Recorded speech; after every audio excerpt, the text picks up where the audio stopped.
Salut, c'est Christophe du blog Solutions Dette.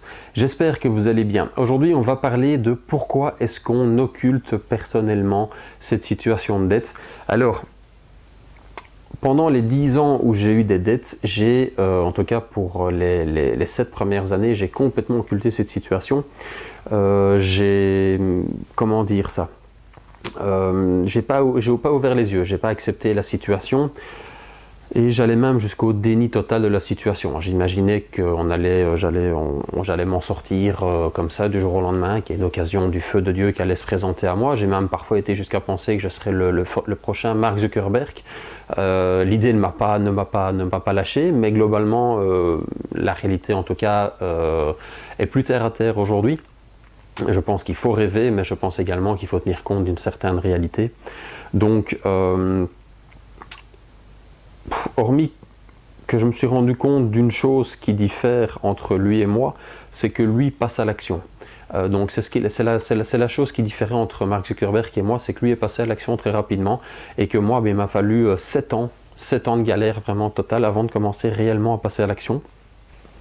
Et depuis maintenant 2 ans et demi, 3 ans, voire même 4 déjà maintenant, oui 4 ans, j'ai commencé à passer à l'action et j'ai recréé vraiment de l'activité économique qui m'a permis de tout doucement reprendre pied. Ça, c'est important. Alors,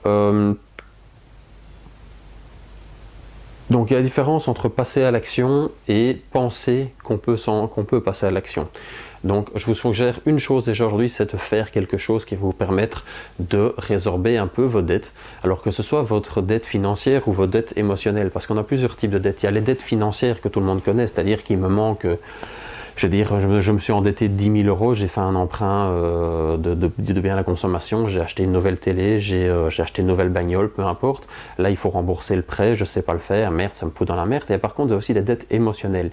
Des dettes émotionnelles ou des dettes sentimentales. Si vous avez un partenaire de cœur, donc votre conjoint ou votre conjointe, ça vaut peut-être la peine aujourd'hui de prendre votre tondeuse et d'aller faire le tour de votre quartier ou d'un autre quartier si vous n'avez pas envie que les gens se rendent compte que vous avez des dettes, parce que ça aussi c'est embêtant et on le verra dans une autre vidéo. C'est vraiment la sphère sociale, l'environnement social qui peut vraiment partir en sucette. Donc il est peut-être temps aujourd'hui de prendre votre tondeuse, si vous avez une tondeuse, et d'aller dans un quartier et de sonner à toutes les portes et de proposer de tondre la pelouse. Alors vous allez peut-être gagner aujourd'hui 15 euros, 30 euros ou peut-être 50 euros si c'est un grand jardin, mais cela vous permettra peut-être de passer par chez le fleuriste après, d'aller chercher un bouquet de fleurs pour votre compagne, et ça permettra d'arrêter l'hémorragie de dettes sentimentales ou émotionnelles dans votre couple. Ça, c'est un élément vraiment essentiel. Donc voilà, parce que pour les proches, le déni, parce que c'est ça le sujet de la vidéo aujourd'hui, le déni c'est vraiment un problème parce que eux ils s'en rendent compte. Et là je vais reprendre juste quelques notes pour que je puisse me rappeler de ce dont je voulais vous parler aujourd'hui. Donc c'est que les proches, pour eux c'est pas facile parce qu'ils se rendent compte de la réalité des choses, ils se rendent compte que vous êtes dans le déni. Ils voient vos dettes, ils voient vos soucis d'argent, ils voient également, et même vos proches un peu plus éloignés si je peux dire, ils voient aussi que vous portez tous les jours les mêmes chaussures et qu'ils voient que vous avez tout le temps le même costume quand vous êtes en présentation d'affaires ou quand vous êtes dans votre boulot. Donc ça c'est important, et comme ils sont polis, ils vous disent rien, mais en ce qui me concerne, ce que moi j'ai vécu, c'est qu'effectivement mes amis, pour certains, m'ont dit les choses que je n'ai pas entendues vu que j'étais dans le déni complet. Et d'ailleurs je les remercie à l'époque d'avoir tenté de me raisonner un petit peu, mais bon voilà, j'étais pas encore ouvert à ce moment-là pour accepter l'échec ou accepter la situation dans laquelle je m'étais mis tout seul comme un grand. Donc eux se rendent compte, et au fur et à mesure du temps, vos amis commencent à moins vous inviter, ils vous invitent moins à boire un verre, ils vous invitent plus au restaurant parce que ils savent que vous n'avez plus les moyens de payer, donc eux continuent à évoluer dans la vie, à gagner un peu plus d'argent tous les ans ou tous les mois, peu importe. Donc eux, leur train de vie augmente et le vôtre diminue. Et donc forcément, vos relations poliment vous écartent gentiment de leur propre relation pour, je dirais, leur santé mentale, je suppose. Et ils ont bien raison de le faire, en tout cas pour certains d'entre eux qui l'ont fait avec moi. Donc voilà. Donc ça, c'est important. Comment dire donc rendez-vous bien compte que le problème des dettes et du déni vient de vous. Donc je veux dire, si vous avez eu des amis ou des connaissances qui au fur et à mesure du temps vous ont écarté du groupe de potes dans lequel vous étiez par exemple, c'est de votre faute, c'est vraiment de votre faute. Moi c'était de ma faute en tout cas et je m'en suis rendu compte maintenant parce que le déni c'est moi qui l'avais mis en place et c'est pas de la leur. Donc eux n'en peuvent absolument rien, donc ne leur en voulez pas, ça ne sert strictement à rien. Donc voilà. Donc, et alors il y a une chose importante aussi dans le fait du déni, et là je reprends quelques-unes de mes notes également, c'est que la plupart du temps on veut garder la face. Donc ça veut dire, si vous voulez garder la face, c'est-à-dire surtout ne pas la perdre forcément, j'ai une bonne nouvelle pour vous, la plupart des gens qui vous entourent, et même ceux que vous croisez moins régulièrement, n'en ont rien à faire de vous. Ça, c'est la plupart des gens qui vous entourent. Malheureusement, la vérité est un petit peu dure à dire ou à entendre, peu importe, mais c'est que la plupart des gens n'en ont strictement, excusez-moi le terme, rien à foutre de votre vie. Que vous réussissiez, que vous ne réussissiez pas, eux, l'important, c'est leur propre vie. D'ailleurs, la personne la plus importante, je suppose, pour vous aujourd'hui, ben, c'est vous-même. Donc voilà, donc ça, c'est quand même une bonne nouvelle. Comme ça, vous allez peut-être pouvoir commencer un peu à lâcher la bride par rapport à ça et revenir un peu dans la réalité des choses. Alors, que vous vouliez garder la face en continuant à mener un train de vie qui n'est pas le vôtre, ça n'occupe que vos pensées à vous.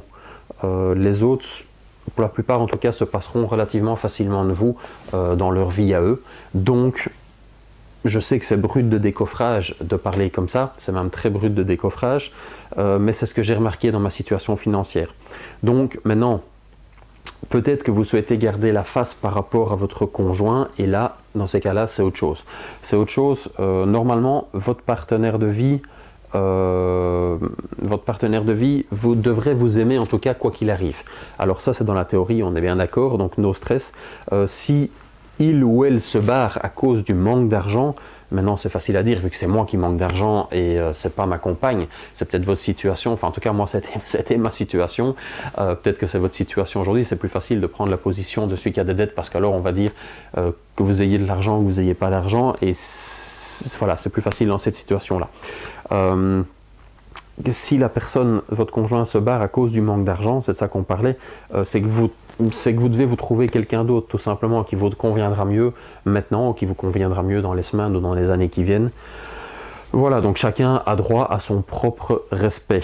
Alors, donc pour résumer, je dirais ceci, si vous aimez votre partenaire de vie, laissez tomber vos œillères. J'ai eu des œillères pendant très longtemps, parfois j'en ai encore aujourd'hui, mais aujourd'hui j'essaye d'écouter ce que ma partenaire me dit, ce qui me permet d'avancer mieux aussi dans la vie de tous les jours avec ma partenaire et mes enfants. Donc réglez vos soucis de pognon maintenant, commencez par une action aujourd'hui qui va vous permettre d'aller lui chercher un bouquet de fleurs si c'est une femme, qui va vous permettre de lui faire plaisir si c'est un homme, peu importe quelle manière. Donc allez tondre la pelouse excusez-moi le terme, de la petite vieille qui est à côté de chez vous, demandez-lui, expliquez-lui peut-être, si c'est une dame plus âgée, peut-être que son expérience fera en sorte qu'elle comprenne votre situation et qu'elle vous donne ces 15, 20 ou 30 euros qui vous permettront d'acheter ce bouquet de fleurs ou ce cadeau pour votre homme si c'est le cas. Ça c'était pour le déni. Donc voilà, et je vais faire une deuxième vidéo demain sur le déni qui vous expliquera la partie qu'on pense toujours pouvoir s'en sortir quand on a des dettes. Est-ce que c'est par ego, est-ce que c'est par personnalité, j'en sais rien. En tout cas, moi j'ai cru que j'allais pouvoir m'en sortir et j'ai cru ça pendant 7 ans, jusqu'au jour où j'ai croisé mon avocat qui m'a ouvert les yeux sur certaines choses. Voilà, je ferai la vidéo là-dessus demain, donc sur le fait que quand on est dans le déni, on pense toujours pouvoir s'en sortir et parfois c'est mieux de déposer le bilan. Voilà, je vous souhaite une excellente journée, à demain.